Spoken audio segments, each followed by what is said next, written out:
So, our old friend ContraPoints, what has she been up to lately? Well, in the aftermath of her abysmal statement on Gaza and the genocide, she had a few more not great takes and then retreated to the much less offensive, much less combative Blue Sky. Now, I saw some posts circulating on Twitter about what she had been saying on Blue Sky, and I got curious, so I did make a Blue Sky account.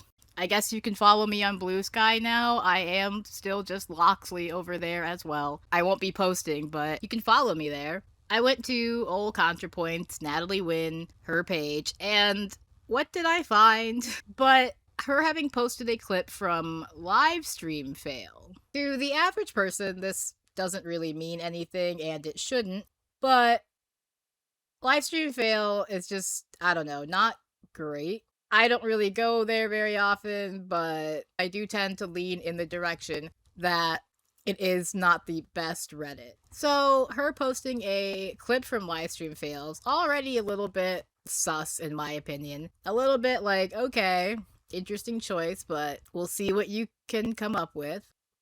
The clip she posted, I will play it for you so you can judge for yourself.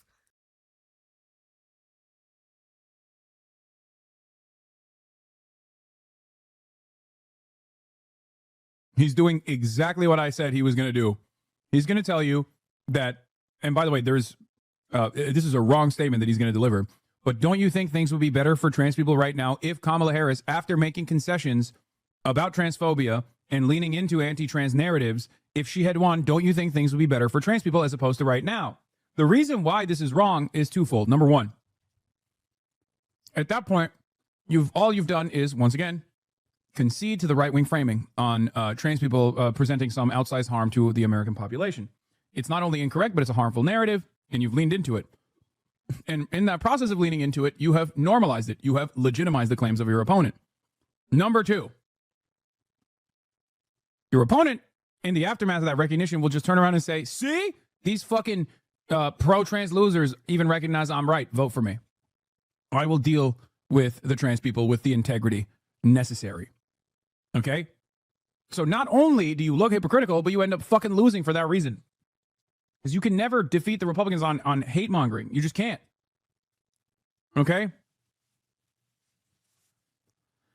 The second part of the story that is also objectionable, which I have not even waited for his statement, by the way, and I'm already fucking arguing against what I know he's going to say with my heart of fucking hearts because I've heard it so many goddamn times from other liberals, is that Joe Biden was president when Republicans were aggressively hitting the anti-trans narratives and also successfully implementing anti-trans legislation at the state legislature level already, building the fucking framework for what came next.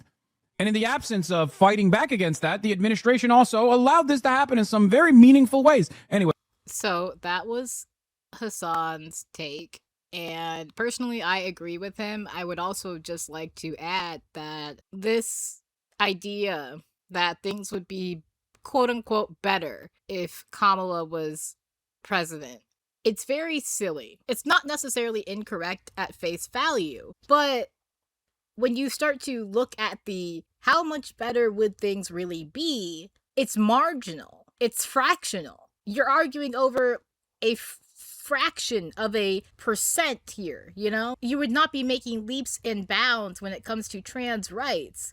At best, you are kicking the can down the road to deal with it later. And I think that that is very silly. In some ways, if we're quoting Malcolm X and we're talking about taking the knife out of the wound, you're not even taking the knife out. You're not even like taking it out at all. You're not even slightly pulling it out. You're putting your hand on the blade and being like, yeah, that's a knife. Yeah, that's a wound. Guess we'll deal with that someday. Progress in this country and worldwide? No. I will never say that progress is being made. If you stick a knife in my back 9 inches and pull it out 6 inches, there's no progress. If you pull it all the way out, that's not progress. The progress is healing the wound that the blow made. They won't even admit the knife is there. So sure, fine, whatever. The knife is not pushed in a centimeter more under Kamala. Great, fantastic. So for ContraPoints to share this post and try and make it out like Hasan is wrong here. It's just very silly to me, especially coming from a trans person. Surely you have to understand that it's a marginal thing that we are talking about. And at the end of the day, just like Hasan says, the Democrats were ready to concede on trans issues. I'm going to take this as an opportunity to tell you why I personally will never concede on the trans people in sports or the bathroom issue or whatever. Because it is not based on any sort of actual reality or attempt at fairness or whatever it is you may think you are doing. It's not about trying to keep sports fair. It's not about trying to have some sort of standard or anything. It's simply about excluding trans people. If it were about keeping sports fair, they would not stop at just your gender.